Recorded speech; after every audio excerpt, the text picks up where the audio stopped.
नमस्कार. व्हिडिओ शेवटपर्यंत पहा, कारण या व्हिडिओमध्ये मी तुम्हाला मूलत हक्कातील धार्मिक कलम सांगणार आहे आणि ते तुमच्या डोक्यात कसे घालवायचे याची जिम्मेदारी माझी. फक्त तुम्ही व्हिडिओ शेवटपर्यंत पहा. बघा, कलम 25. कलम 25 काय? सत्सत विवेकबुद्धीने धर्माचे आचरणाने प्रचार करणे. म्हणजे कलम 25 नुसार कोणत्याही व्यक्तीला कोणताही धर्म स्वीकारण्याचा तसंच त्याचा आचरणाने प्रचार करण्याचा अधिकार आहे. तर याला ट्रिकनुसार कसं लक्षात ठेवायचं बघा. कलम 25 नुसार आपण कोणत्याही धर्माचा आचरणाने प्रचार करू शकतो. तर आपण असं म्हणू, एखाद्या व्यक्तीने यहुदी धर्माचा आचरण केलं म्हणजे यहुदी धर्म स्वीकारला आणि त्याचा प्रचार केला. बघा, मग आता मी यहुदी धर्मच का म्हणलं, दुसरा धर्म एखादा का नाही म्हणलं? कारण यहुदीचा जो वाय आहे तो एबीसीनुसार 25 नंबरला येतो. म्हणून अशा प्रकारे कलम 25 आपल्या परमनंट लक्षात राहील. इथं मी त्याची ट्रिक लिहिलेली ती तुम्ही पाहून घेऊ शकता. त्यानंतर कलम 26 आहे धार्मिक व्यवस्थापन पाहणे. म्हणजे एखाद्या धर्माचं धार्मिक व्यवस्थापन पाहणे. तर त्या धार्मिक ट्रस्टला त्या धर्माचं पूर्ण A to Z व्यवस्थापन पाहण्याचा अधिकार आहे, असं लक्षात ठेवा. आता A to Zच का म्हणलं मी?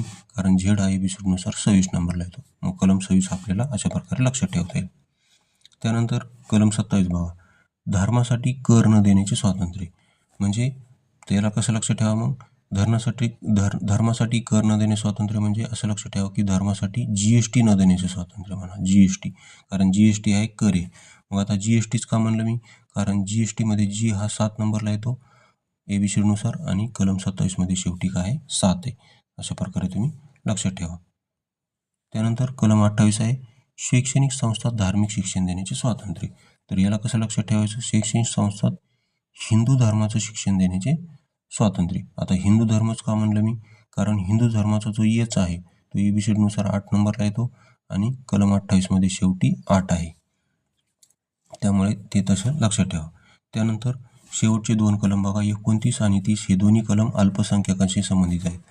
मात्र त्यामध्ये अल्पसंख्याकाच्या शैक्षणिक संस्थेचं कलम कोणतं याची ट्रिक बघा. कलम 30 आहे अल्पसंख्याक शैक्षणिक संस्था. तर आपण काय म्हणायचं? अल्पसंख्याकांचे कॉलेजेस असं म्हणू. अल्पसंख्याकांचे कॉलेजेस. आता कॉलेज का म्हणलं? कारण C हा एबीसीनुसार 3 नंबरला येतो आणि हा जो 0 आहे हा O आहे हा 0 सारखा दिसतो. म्हणजे कलम 30 आपल्याला परमनंट लक्षात राहील की अल्पसंख्याकांची शैक्षणिक संस्था. आणि मग एक परमनंट लक्षात राहिलं की दुसरा ऑटोमॅटिक अल्पसंख्याकाचे हित असेल. कारण 29 आणि 30 हे दोन्ही अल्पसंख्याकासंबंधी आहेत.